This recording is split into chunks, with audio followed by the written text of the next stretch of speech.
welcome to Apadmi. Thank you everybody for coming. My name's Jake Sargent. I'm Group Content Director at Apadmi, and hopefully we've got an interesting topic for you all to hear about this afternoon around the world of data. And I have a fantastic panel here to help with that conversation. So we've got Loretta Franks from Kellogg Company, who's Chief Data and Analytics Officer. We've got Eleanor Harry, who is the CEO and founder of HACE. We've got Charles Howell-Morley, who is the Head of Digital Tech Performance at Co-op, and Adam Fleming, who is a co-founder and Chief Technology Officer here at Apadmi.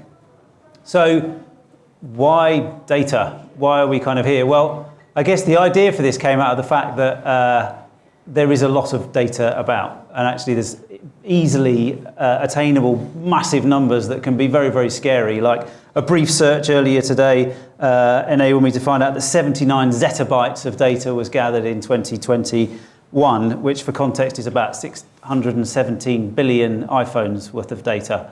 And if that's not scary enough, even more scary is the fact that that number will likely double by 2025.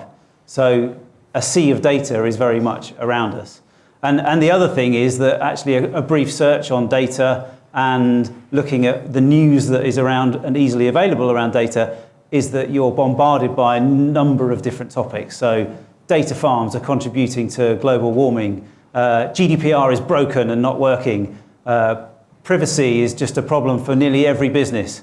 So it can quite easily be very overwhelming. And we're not trying to scare people even more by talking about those facts as an opener. The aim for this is just to have quite a frank and open discussion about the way the data is being used in a variety of different organisations. And from the type of people that we've got sitting up here, it is a wide variety, from FMCG to supermarkets to a very much purpose-led organisation as well. So the aim is to just try to take some different viewpoints about how data is being used within those organisations, and hopefully a couple of key learnings that you guys can take away from that. Total opener from the start, Apadmi as a business works with data a lot with our clients, and we build digital products.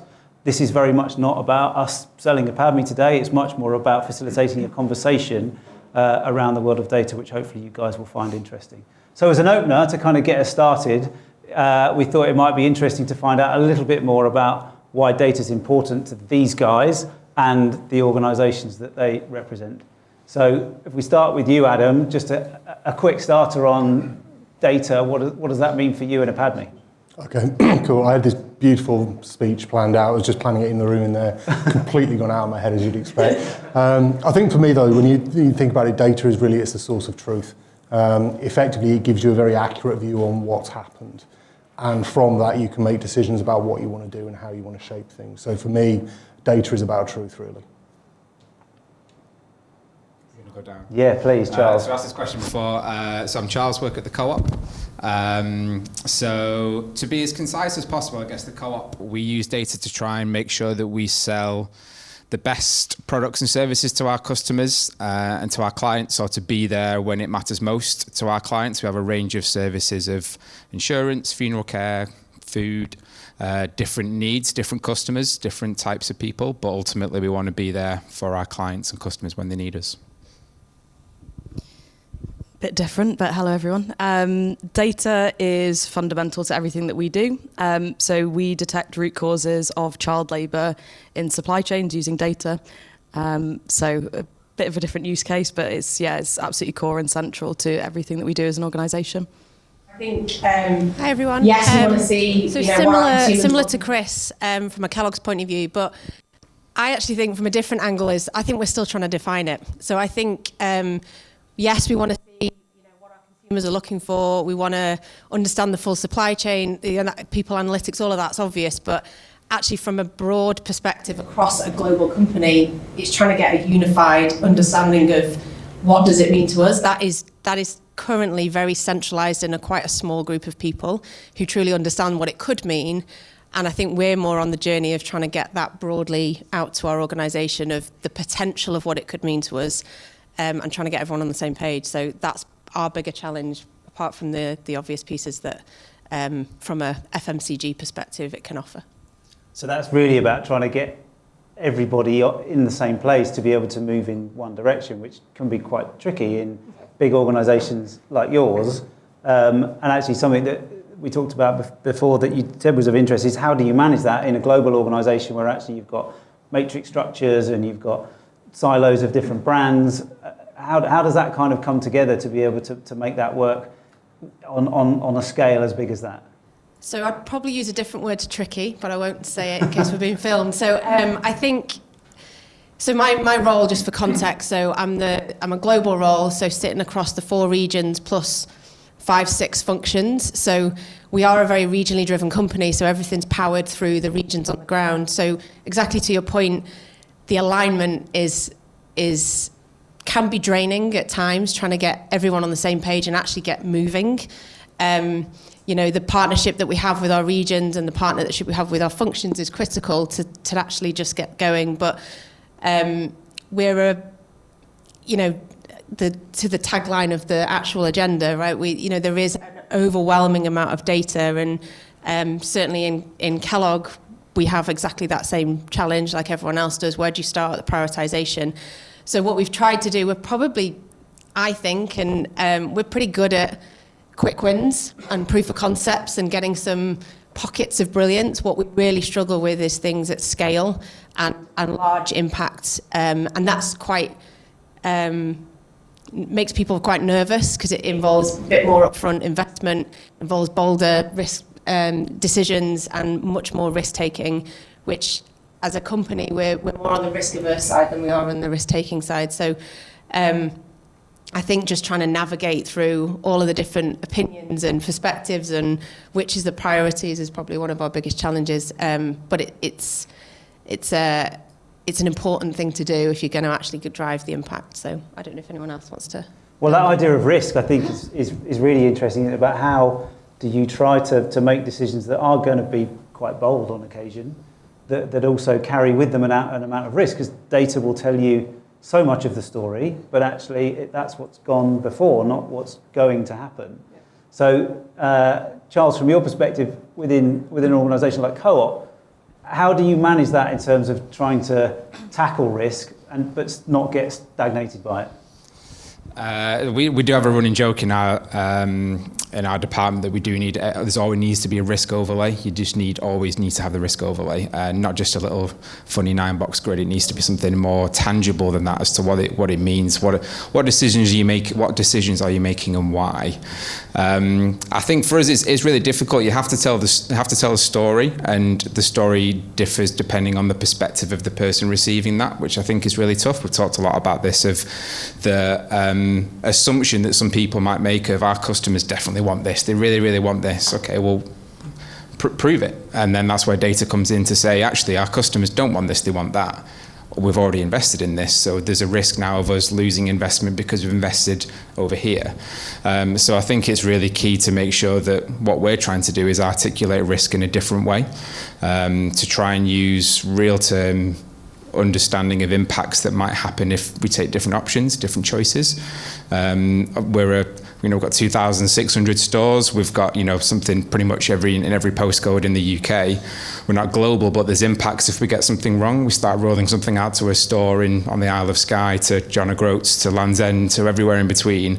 It can have a huge impact. So yeah, we're really pushing to tell a story that includes things that people can really resonate with. And a story in the true sense of an actual story, start, middle and end, the sort of protagonists in there, and get people to identify with what's happening in there. And there's risk in story, there's danger, there's things that threaten people, threaten your ideas, threaten your morals and everything that goes there. So I think that's where we're trying to, instead of it being risk, it's the story and the impact of what it is that we're doing.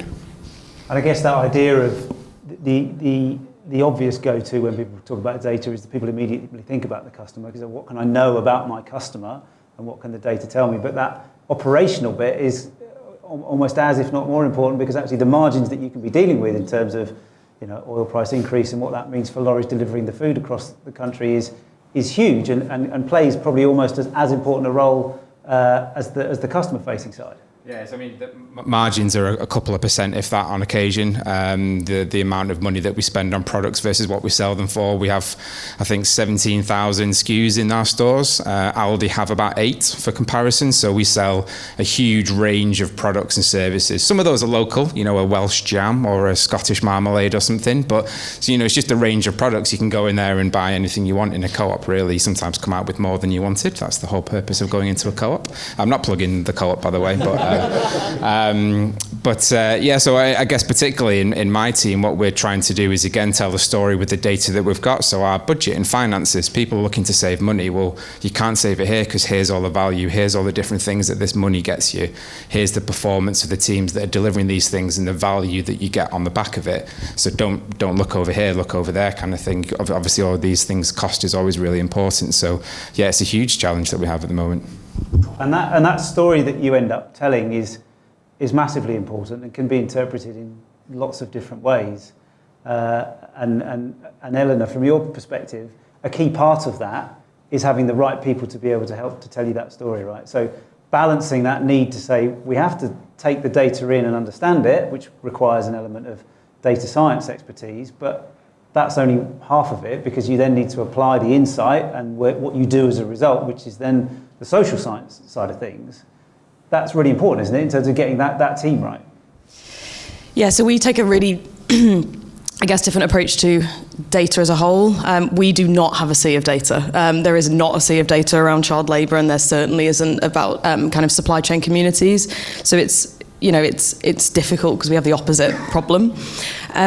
However, there is lots and lots of data out there, but data scientists that kind of come from very technical backgrounds aren't necessarily always the right people to understand what types of data represent communities on the other side of the world.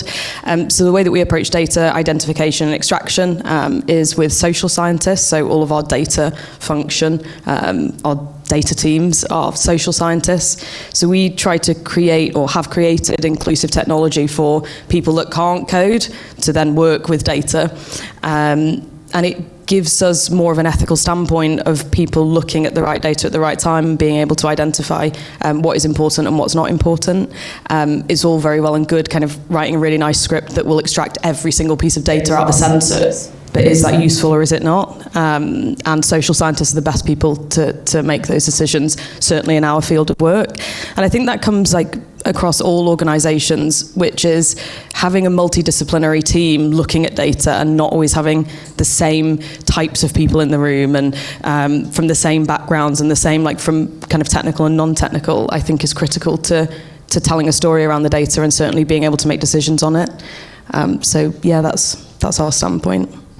And then from the people that help you to do it, the other part is also then the tools that you use to be able to do the crunching and to understand what the data is telling you, which I guess, Adam, from your point of view, is something that you have to be wary of in terms of making sure that the tool is fit for purpose. But quite often, people will end up potentially having a tool that will do much more than they need, and actually making sure that that is fit for purpose can be quite challenging in terms of, sledgehammer to crack a nut. Yeah, I mean, absolutely. I mean, data science is such a huge, multifaceted tool.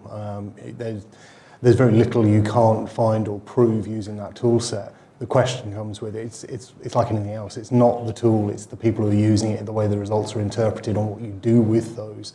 That's where the art is, if you like. And a big part of it is understanding what it is that you're trying to do when you first set out. And I don't necessarily mean right down to the finest detail and having all of your hypotheses very carefully worked out, but at least having the theme of what it is that you're trying to do, whether you're trying to prove or in some way build confidence that something is true, or whether you're looking for something that you haven't seen before, which you suspect might be in the data. Mm-hmm. If you don't go into it with that viewpoint, it's very easy to wind up kind of wandering around in the middle of the ocean without currents or anything to help you find where you're supposed to be going. See, I told you I'd do that. Staying afloat. I was going to say, in the sea, 5 points for me.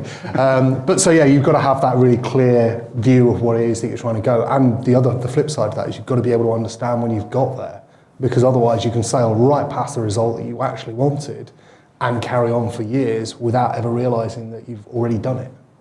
Yeah.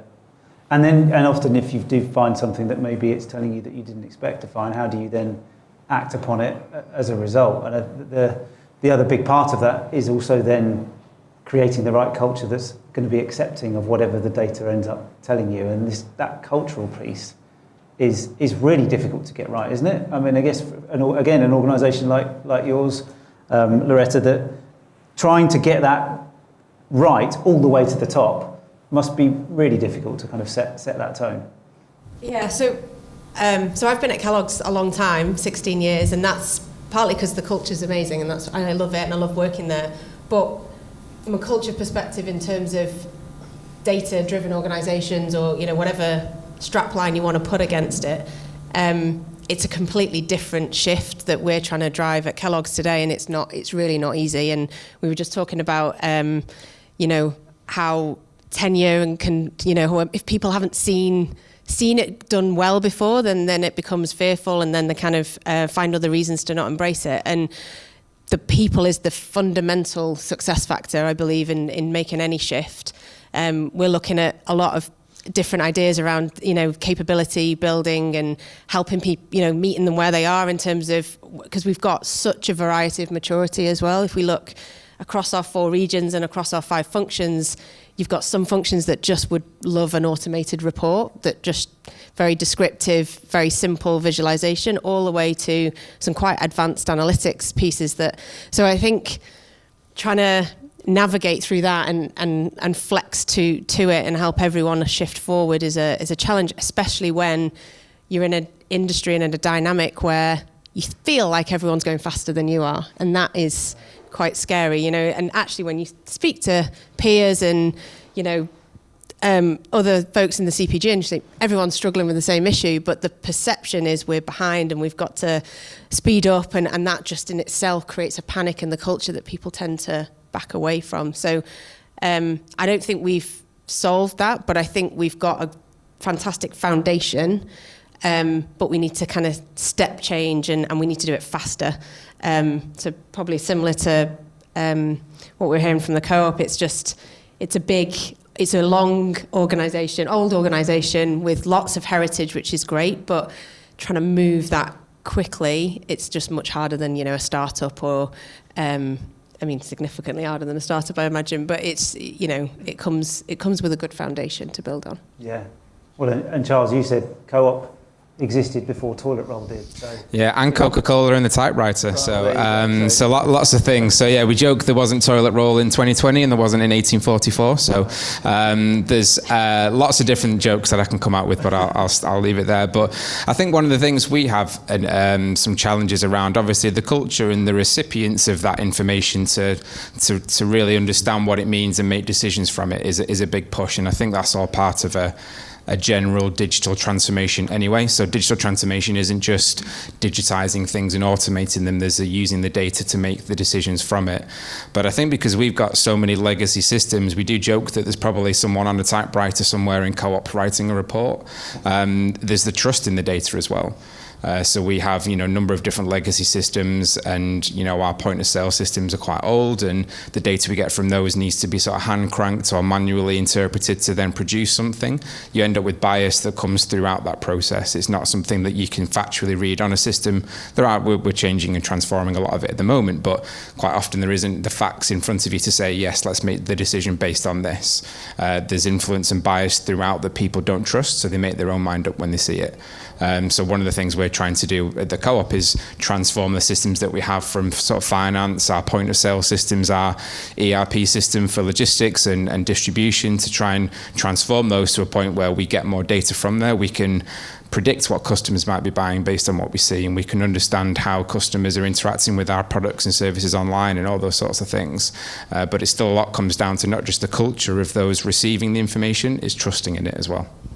And how do you go about creating some of that trust in the data, given that the volumes of it, as we've heard, can be huge, to then be confident that when you're going to get to the end point, it's reliable? Yeah, I think to be like the tide, you need to be relentless and ever going. Yeah, But I think you need to be consistent with the messages you're sending and why you're sending. But ultimately, I think we're linking it back to the outcome and the purpose of why it is what it is that we're doing. So for us, we're being, for our funeral care business, it's being there to help people say their best goodbye to their loved ones. For food, it's being as convenient as possible. I think we need to try and stick towards the outcomes of that, of what it is that we're trying to achieve by whatever data set it is we're using, whatever big program, big project, big product or service it is that we're developing. If the outcome is what it is that we're trying to achieve, the data will help you get there. But I think it's just being consistent, telling the stories in the right way. There's an academy called the Noble Academy, NOBL. We use a lot of their blogs and research quite a lot. And they say be more dolphin than whale. So dolphins come up for air very often, they jump around. Whales come up infrequently. They big bursts, big explosions as of air. So tell the story frequently, tell parts of the story over a longer period of time than a big blowout and say, here's this big thing that we're doing and everyone's nervous and scared of change. Whereas if they've heard about it for quite a few months, I know where I know where you're heading with that. They can see the trend, they can see the path. So that's part of how we're helping to build the trust, is tell the story over a much longer period of time, really invest in it rather than just think it's a one-off, one shot. And that trust as well, I guess, then extends into trusting that people will then do the right thing when you are looking at what the data is telling humanity, though, rather than anything else, isn't it? An element of that, yeah. But I suppose that ethical piece in terms of the data, and we talked about this before, and it's really hard to then make sure that if you are telling a story that maybe isn't what people expect to find out, how do you convince people that is the right way to go, even if it's a difficult decision? Big question. I think that questioning data, well, certainly from what we get when we work with companies, is always questions around the data. You know, why is your data better than ours? And it's kind of not really a competition. It's just different types of data that you're looking at. So, you know, no company wants to sit there and say, yes, we have child labour in our supply chains, and no one does really. But the fact is that they do. So, and it comes out, and we all know scandals that come out. So when you're highlighting that with data to a company, it's a hard pill to swallow. And, you know, we've been accused of all sorts of stuff. You're too data-driven, which is an interesting one. So I think that there's certainly a lot of risk of like how we approach that from a company culture. We very much approach data as, again, like telling stories and a lot of optimization around, you know, what companies should be doing or shouldn't be doing around child labour, and we use data to make those decisions and inform those decisions. But I think definitely is, like, across all organisations, is helping everyone along the way. So creating that open culture inside for us as a company, but also how we work with our clients, is we're there for you and data is here for you. So it will inform your decisions and make things better rather than make things worse. From our perspective is, you know, we constantly, relentlessly say, you know, we're not trying to out you about this, we're trying to support you. And if you use data to be able to optimise either your auditing systems or your initiatives around child labour, then it's a positive thing for you. So I think kind of definitely drilling that message across all areas of organisations, from big to small and whatever side of the kind of table that you're sat on, it's like, this is a positive thing, and we can create positive things from data and positive insights for change. So yeah, it's not easy, but also one of the things that I thought was really interesting that you said before about a way of doing that is also about democratizing the data by actually saying, get as many different eyes on it as you can, because actually part of it is about just providing different opinions. So don't always have the same people looking at the same numbers saying the same thing.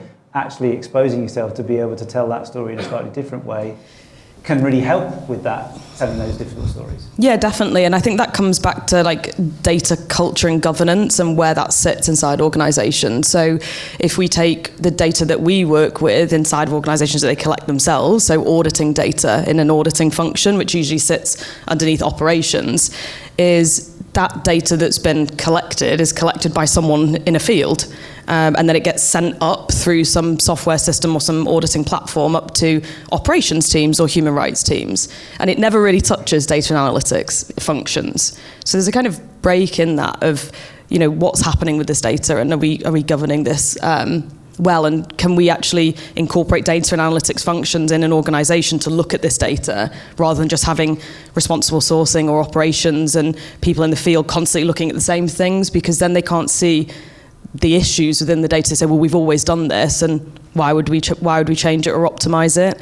Or if you pass that to a data analyst, well, you can optimise it in X, Y, Z ways. So definitely kind of within organisations, data is cross-departmental, and I think that creating that culture is really important. I think the interesting you said on trust, so I think it's often a defence mechanism as well to avoid having to engage. So it's kind of a flip. How do we flip the narrative so that data people, right, whatever we are, aren't always on the defensive to kind of try and justify why we should be looking at it? It's actually flipping the narrative to say, why don't you trust it? Give me a couple of reasons, right? And start to break down with the probing questions of what is it stopping you? And because actually the root cause will 90% of the time not be anything to do with the data. They're actually just nervous about what it might uncover and trying to create the psychology, the kind of the safety for them to say that's not actually going to be anything against you, right? It's a much bigger issue. So I think trust is I don't know, I just think constantly it's a defense mechanism, it's a delay tactic. When you get under the skin of it, there's actually completely different root causes of why they're not engaging with it. So go on the offensive, not the defensive, I think. And the other big challenge, I guess, is also that there's a big part about who owns the data as well. So this idea that everybody's kind of quite obsessed. We're saying we've got to own our own data. We need to understand our business and our customers, and therefore we need reams and reams of this stuff, and it has to be owned and it's our own property. That's not always necessarily the case, and can become a bit of a dead end, right, Adam, in terms of actually knowing that the extra legislation that brings in terms of owning your own data, and also why does it have to be an owned source rather than potentially a borrowed or a shared source? Yeah, I mean, that's a multifaceted thing. So first-party data is always going to be superior because you know where it is, you know its provenance, you've got control over how it was gathered, so you understand the full context of where that data's come from, which means it's the purest, if you like. However, if you've got any personal data in there, then you've just opened up a big can of worms labelled GDPR. And the way that you use that data and why you've gathered it, how long you're storing it for, what you're going to do with it, all of these things are regulated. Now, there's lots of ways to work around that, work within those restrictions, remove the personalised elements, generalise based on it, but there's a lot of stuff that you can do there. But if you like, the macro question is that chasing data for the sake of data isn't really ever going to help you. Just gathering all the data in the world about everything you can see isn't going to give you anything apart from overload. You really need to be quite focused on what it is that you're trying to look for, and you need to understand why it is that you're collecting things. These days, in the late 90s, the trend was literally collect everything. I want to know everything. I want to buy all the data that I can. I'm going to synthesize it all, chuck it in a big pot, sprinkle on some machine learning and fund it. There we go, brilliant. These days, you can't do that. You have to be far more focused, even though, as you say, however many zettabytes are in the world, that number's going to keep going up. If it's not addressable, if it's not usable, it's just costing you money. Even if all you're paying is the storage, it's costing you money. And you start bringing liability and that kind of stuff in, it turns into a different thing. So you need to be quite focused about what it is that you're doing. Certainly in my view, there are people that will still collect every piece of information in the world. And IoT is cool, so we'll leave it that one. Well, and the other interesting thing about that 79 zettabyte number was that actually, apparently, only 10% of it was new data. Yeah. So 90% is just duplicate of stuff that already exists.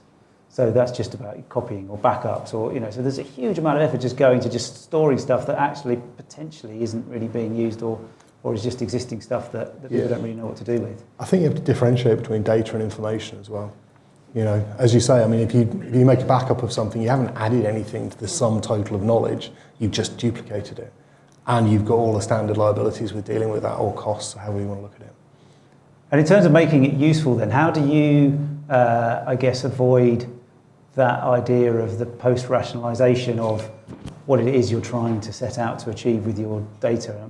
I guess this kind of applies to most of you guys in terms of going, are you about trying to prove a hypothesis, or are you setting out to try to understand something and actually be open to wherever that may take you? That can be quite difficult in itself, I imagine. Yeah, so I think it depends on, I find in Kellogg, there's a differential between the data scientists and the academics and the experts versus the business side of it and the stakeholders. I think often our data scientists are much more open to where it'll evolve to. They love data, so therefore they're kind of exploratory and they're curious and they're innovative of how they can do it and they're thinking of other angles. The business side tends to be, I even swapped microphone when I swapped there. The business side tends to be, there's a bit more risk involved because they've made a commitment of, I'm going to go after this to find this value realization and I've put this dollars behind it, and so there's a bit of my neck's on the line. I've got to prove out this theory that I've kind of, so again it goes back to the culture of creating the environment that if we weave and we end up in a different result, that's actually okay as long as it's still informed us of something or we've made a different decision behind it. And it might even be we just don't do anything, and that sometimes is the right thing to do. But I find there's a big conflict often when we present results of proof of concepts with the resistance of, well, I kind of said that this was going to happen and we could show that, couldn't we? Couldn't we? Type thing. And it's like, well, actually, no. And there's a conflict there that it's not as big on the ethics side, but it's underlying. There's an ethical problem there. Yeah. And does that play out in a similar way for you, Charles, in terms of not just trying to set out to prove a hypothesis, but also, I guess, dealing with what is quite a big legacy in terms of the ways things have always been done? Yeah, I think we, so I was going to use an example actually of where it has worked rather than just sort of the negative Nellies that we are up here sometimes. But so we did an irritants and delights survey, we called it, where we assessed, we've got about 45,000 colleagues that work in our stores. And we asked them, what do you think of kind of all the things that you do day to day? So from your uniform to the systems and services that you use. And this was led by the insight team, which is part of our overall digital technology and data. The top 3 things that came back were tech, data, and digital related. So it was a pretty hard message for our CEO, for our CIO to look at and go, crap, actually, the things that are annoying our colleagues who generate the money for the business, the top 3 things are some tech-related things. On the back of that, unprecedented investment in store tech, store devices, things that would help and support the store network upgrades to be able to support better products and services. So I think sometimes when it's done well, it can work and it can really help people. And I think we're looking forward to the prospect and possibility of this millions and millions of pounds worth of investment into our stores to help to support people. But then I think on the back of that, there's lots of other things that spin off of, well, what else can we do? We think colleagues want this and they'll want this widget, this thing, that thing. I think they'll want this, so let's just do that. So I think you then get the assumptive bias of the C-suite and execs that come in and think, oh, definitely, colleagues will definitely want this. Well, we've just done some research and we figured out they don't. So why don't we just stick to what we know and stick to what we can do? So sometimes trying to keep people on point and not get overexcited or jump on a bandwagon and a hook into something. They've caught the fish, they brought it on board, they're ready to go with it. I think it's trying to get people to settle down and really continue to have data-based logical decisions rather than just getting excited over the latest thing, the latest fad that can help progress their career perhaps, or help, to kind of publicize the thing that they want to do or their strategy. I think we've talked a lot about trust and a lot about the kind of the people that we would send data to. I think it all does come back down to that as well. So we are going to come to some questions at the end. So if you want to be thinking about anything that you might want to put to these guys. But I guess before we do, there was just 2 other areas which I wanted to cover off. So the last bit will be kind of what takeaway we want and what kind of pearls of wisdom that these guys have as a learning. But before that, the other topic that I think is also worth mentioning is this idea of governance, because actually whatever the data is telling you, sometimes it can also be about, well, actually, how is that regulated? And I guess where that's probably most pertinent is with you, Eleanor, around actually, well, who is holding people to account for what data is telling you? Within organisations, again, a big topic. So you kind of I feel like I'm getting all the hard ones here. Governance. So supply chain data, which is kind of what we work with, or social auditing data. Work a lot with existing data, what we would call public data sources. It's there's not really that much governance in supply chain at all. There are kind of certain regulation and regulatory requirements that they're becoming kind of stricter and stricter around data, i.e. if you are reporting something to be true, like we have, we're going carbon neutral by X%. I'm not an environmental expert, or, we have zero child labour in our supply chains, is who's there to audit that. And there is some regulation coming in, and there is regulation around it to kind of try and stop greenwashing and purpose washing, etc., around this specific type of data. So but obviously checking that would mean that you have the data to be able to triangulate those findings, and that data is really difficult to come by. So I do think that from a kind of regulatory compliance, governance, it's definitely really important that what is being reported in the environmental social governance space is audited, and for that we need more work around the triangulation of those findings. I hope that kind of answers the question, even though it's difficult. Well, is that potentially you find yourselves on both sides of the fence. Because in one instance, you're trying to help businesses to be transparent and say, well, actually, you need to tell this story better.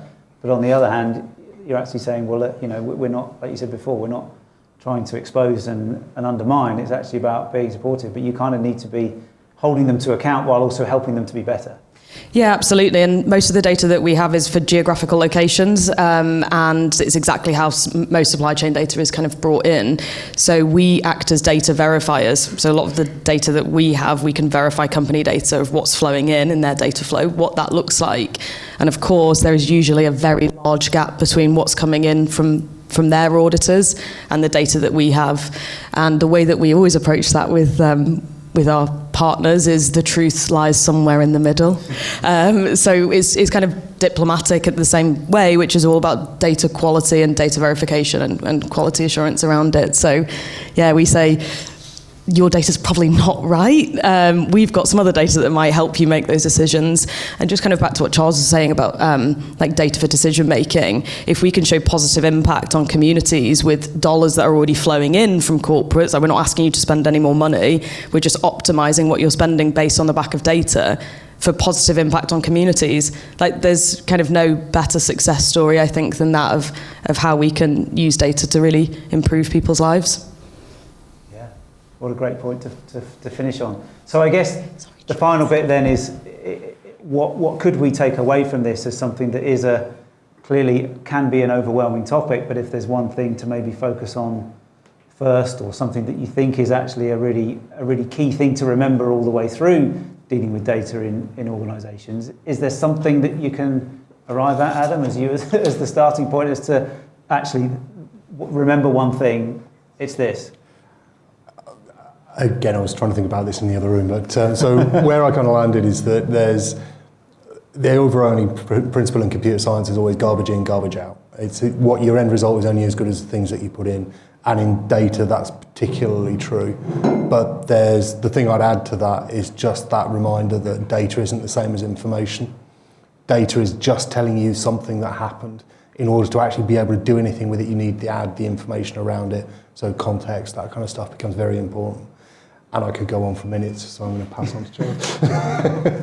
I think all the profound thoughts in my head have gone as well, but I think we were talking about making sure data sort of helps people rather than hinders. I think we find that most difficult in some of the complexity and legacy systems we have to draw that information from, but ultimately it's there to help us make better decisions. That's what we want, ultimately the outcome of using that information, using that data for. I think final thought from me, we always say it be more dolphin than whale in my team, so share more frequently rather than the big sort of splashes, big blurges of updates. I think it helps to sort of tell that story over a longer period of time and weave a narrative into there that can help people rather than distract them from all the sea of data that we're floating in.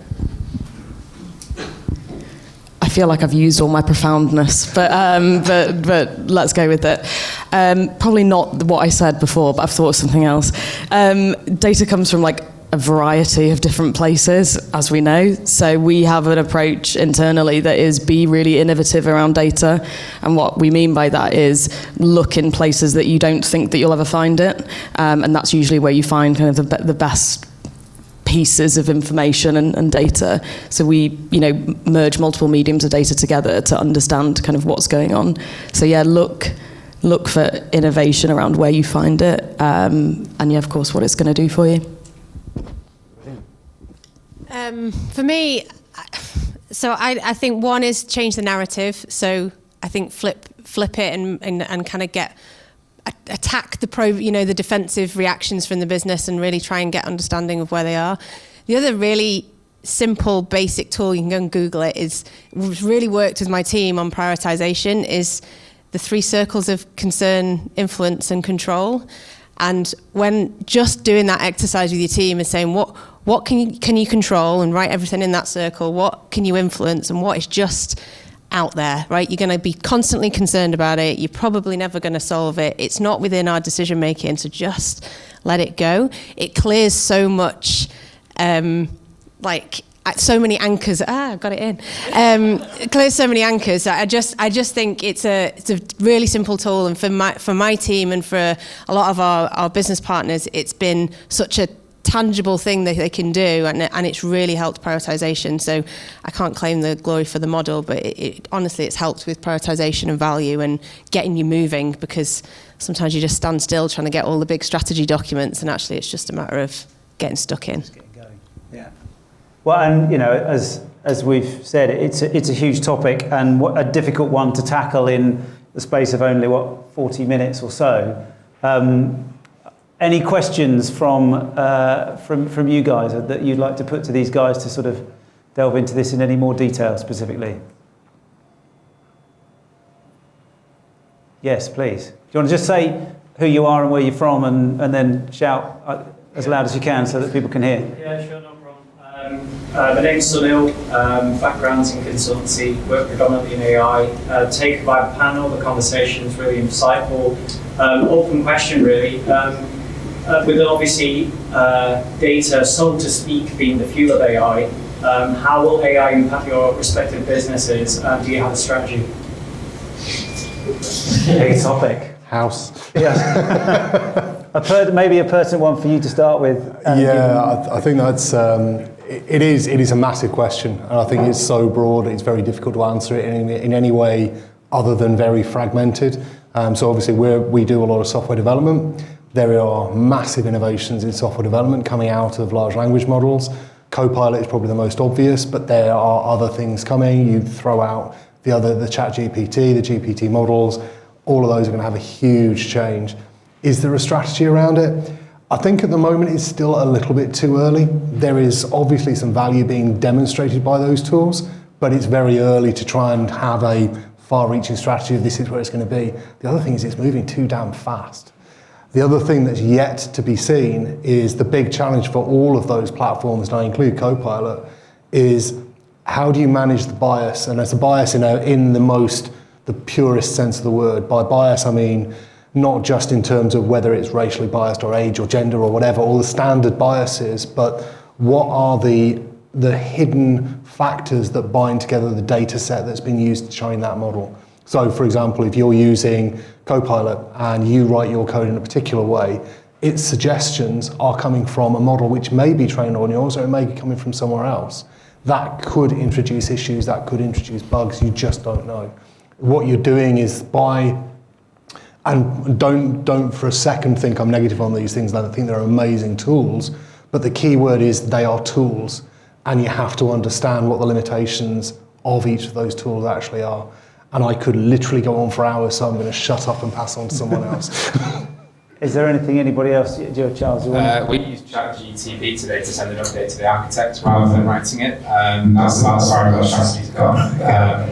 I think for us it's a lot more centered around machine learning, predictive algorithms, trying to understand our customers a little bit more on what they want to buy. Understand our customers a bit more, use the data that we've got, but like I said, a lot of the co-op, we've not got the foundations right. We've not got the data to be able to put into a lot of these different tools, these different algorithms, these systems that could pump out insight after insight. And I think for us, we're focusing more on the basics. I think AI might be the agile of the 90s, just a buzzword that people keep saying and use it to try and solve problems and a silver bullet. If we had AI, we could do this.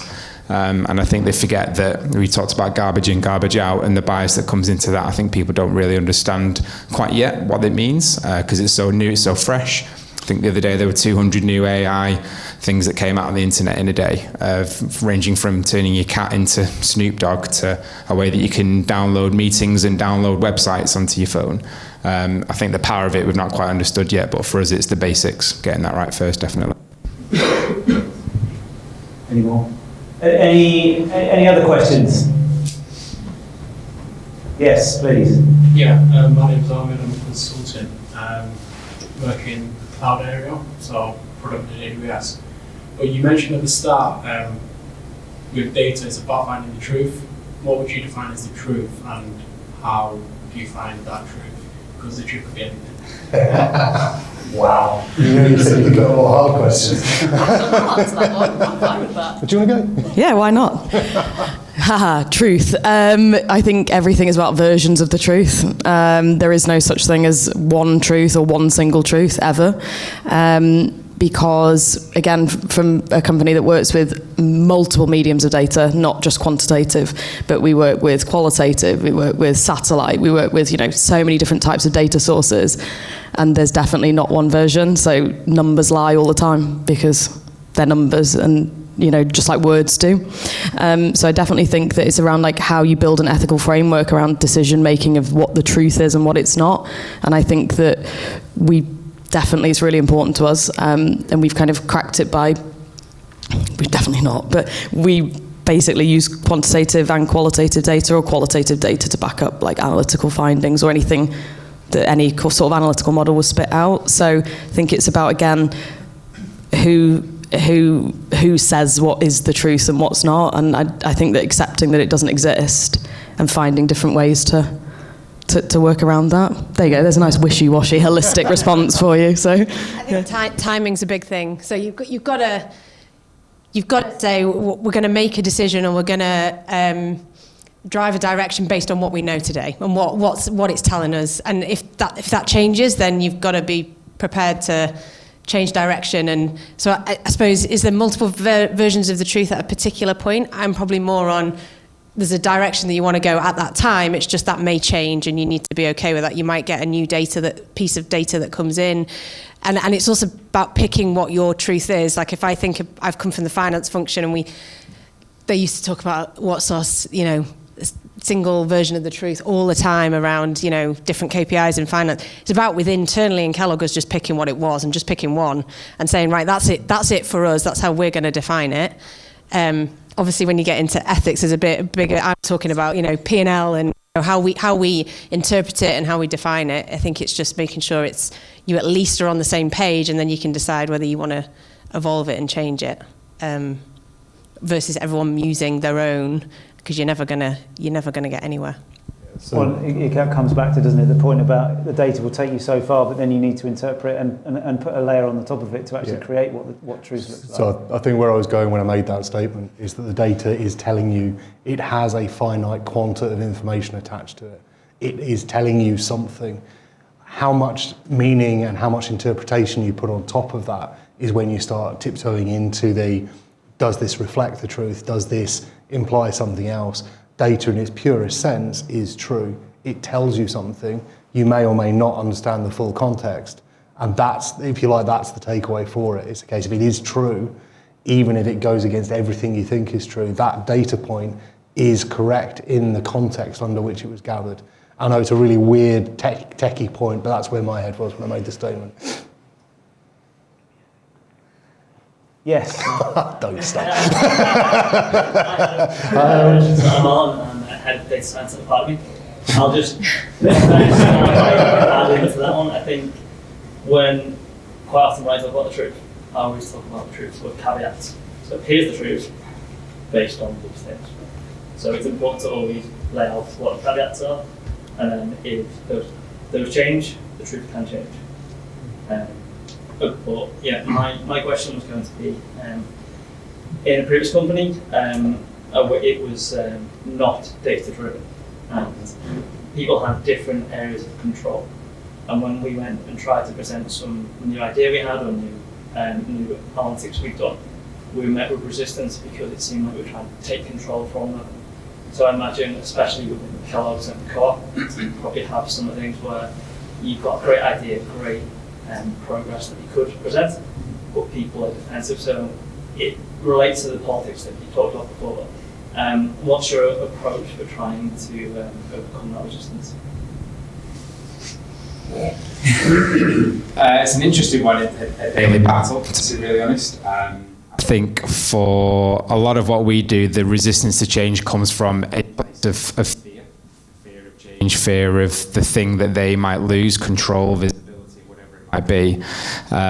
I think or at least what I try to do, is put myself in the shoes of the person that is being resistant to change. So it's about 10 year a lot before. We have people that have been in our business for 30, 40 years, longer than I've been alive. So I think it's difficult for me to put myself in their shoes, but from a position of, I don't like the thing you're telling me because of X, I think it's an important place to come from. But I think the position of empathy is always the one that I would tend to go with, rather than sort of just being brutally persistent on a particular path or with any other sort of method. I think you always need to, no matter how much the frustration comes to you, I tell a lot of my team, remove the emotion from it, because you need to empathize with where that person's coming from.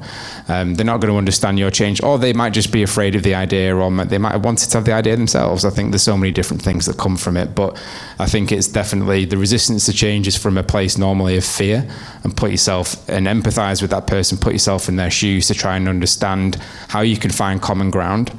There's a book I've read called Getting to Yes, which is by an FBI negotiator, Chris Voss. He talks about tactical empathy on getting people on side, trying to get people to understand your point of view.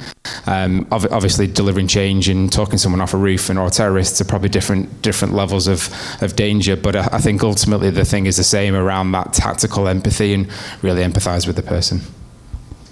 Yeah, and I think you mentioned it around aligned purpose or common goal. In Kellogg's, you're trying to boil it right back down. Sometimes you have to go as far as to say, look, we both want to sell more cereal. So like let's start there if we're so far away.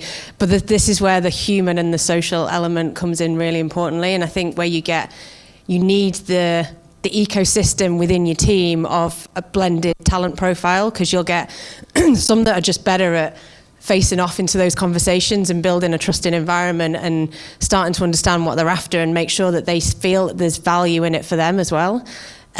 Some people in the team just aren't good at that, right? And that's okay. So how do you fill that gap and keep them away maybe until they want to develop the skill? Or they might never want to go there, but the human rapport and the trust in a human to human is, to me, the foundation to then be able to open the door to say, I found something and haven't got a hidden agenda. I'm not trying to glory hunt. I'm not, it's actually, I think it'll be quite helpful for you to grow your margin, or, and I think that is sometimes under-indexed or under-invested in, but that skill is critical, and it's hard to, tease out in some of these interviews and these roles, but I think it's really important.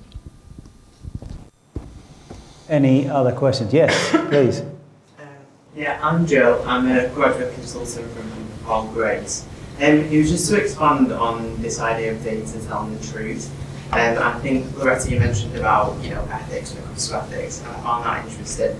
So when you're gathering data on things such as diversity and inclusion or different ethical issues, something that might not sit right with a lot of people is the idea of data telling different truths on stuff like that. So I suppose, how would you manage an organisation who might cherry pick certain things to make themselves seem better or ignore other issues? I can talk about it. Clearly the mic doesn't want me to answer.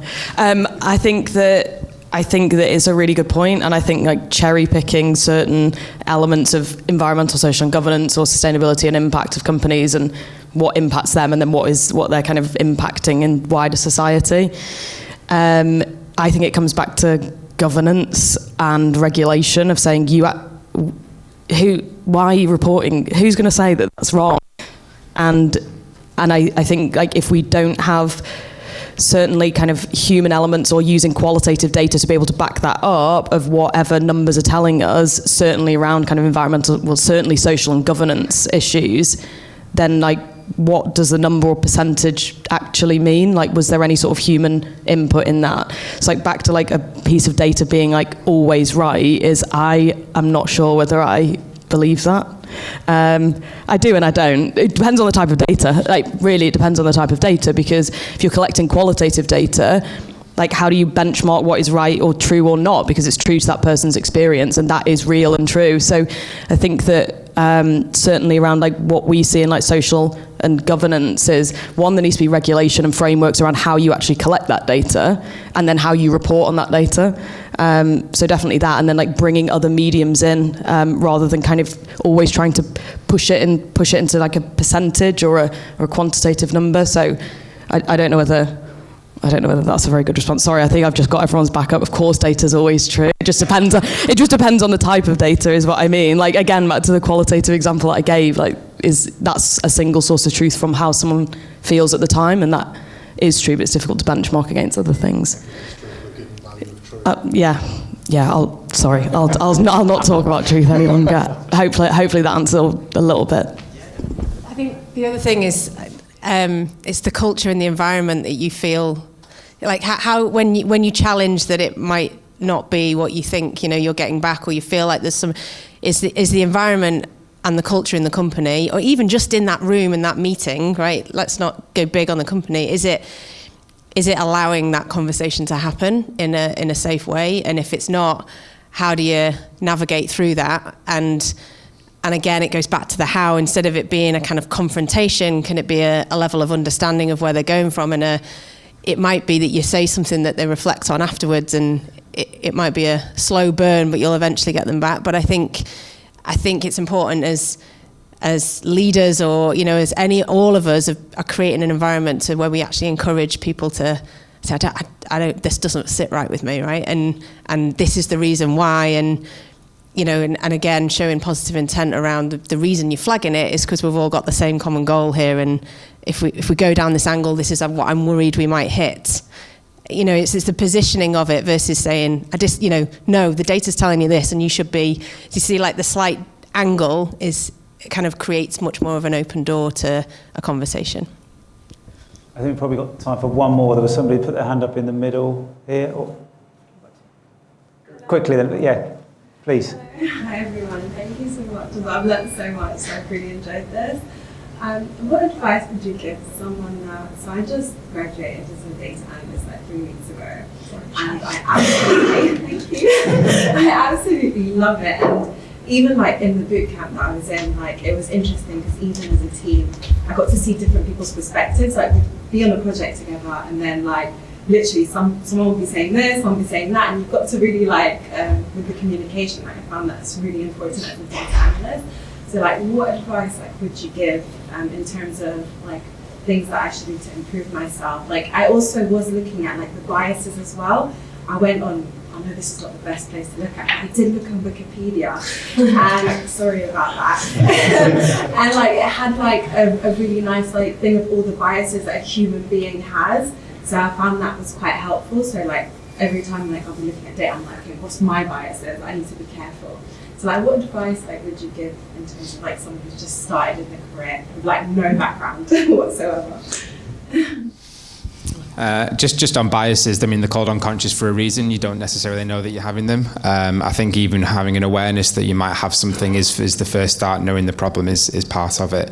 I don't know, I think you need to, I think there's probably a grander question for me. I've always get people asking me this, but I think figure out what it is that kind of your core values, the Simon Sinek sort of what's your why, like why you want to get involved in this stuff. What is it that excites you? Is it the sort of the output of the data, or is it physically working with the data itself, or is it something completely different and actually data is just the way that your brain works, and it works really well in that way. So I think for me, I always would try to encourage to figure out what it is that sort of lights you up, what kind of energizes you, what gets you up in the morning. For me, I like just to help people. I'm a overly helpful person sometimes to my own detriment, and I'm in a role that you can do that either with data or through other things. I think for you, maybe figure out what it is that interests you the most, what it is that lights you up, what it is that you can, that kind of would spur you on when things get hard, when things get tough, and focus as much as you can. Make sure that you look for a position or a role or a company that gives you as much of that as you can. It was a great one. down the road called Kellogg's, just in case. Cool. Actually got some business cards. Hand them out afterwards. Just one more then. Do you have a question? Yeah, go on then, probably quick. So I'm John Riddle. I work for a company called Texas that designs and delivers loyalty programs. We've just built an analytics platform, quite a powerful one, and delivered it to a major retailer. Took it to the board, demoed it, and one of the board members said, yeah, it is pretty powerful, but I don't want my retail teams to become analysts. How would you respond to that? Did they understand what it was that they were being showed? I think that some of those platforms allow people to not become analysts. That's the point. I think it then means that you can have insight delivered to you in a way that you see fit in dashboards that are bespokely designed for you. I'd say the understanding of the product in that room probably wasn't what you wanted to be. So perhaps someone was maybe it's from a place of fear again. The data that was being shown to them, they were a bit afraid of because it would lead them down a path that they don't want to go down. So perhaps just bike shedding, coming up with something completely random, saying, I don't want this to happen, when ultimately is the problem somewhere else. Well, look, talking of empathy, I'm very conscious that we're stood between you and a nice cold drink at the bar. But it does remain me to say thank you very much to Loretta, Eleanor, Charles and Adam. Hopefully, it is a big topic. Hopefully, sea and water puns notwithstanding, we've given you a little insight into Ivan could as well throughout this. Thanks, I was going to say hopefully that was useful. We are sticking around. The panelists will be around for some drinks, so if you do want to grab them or talk further about any of this, then please do. And just remains me to say thank you all for coming and hopefully see you all again.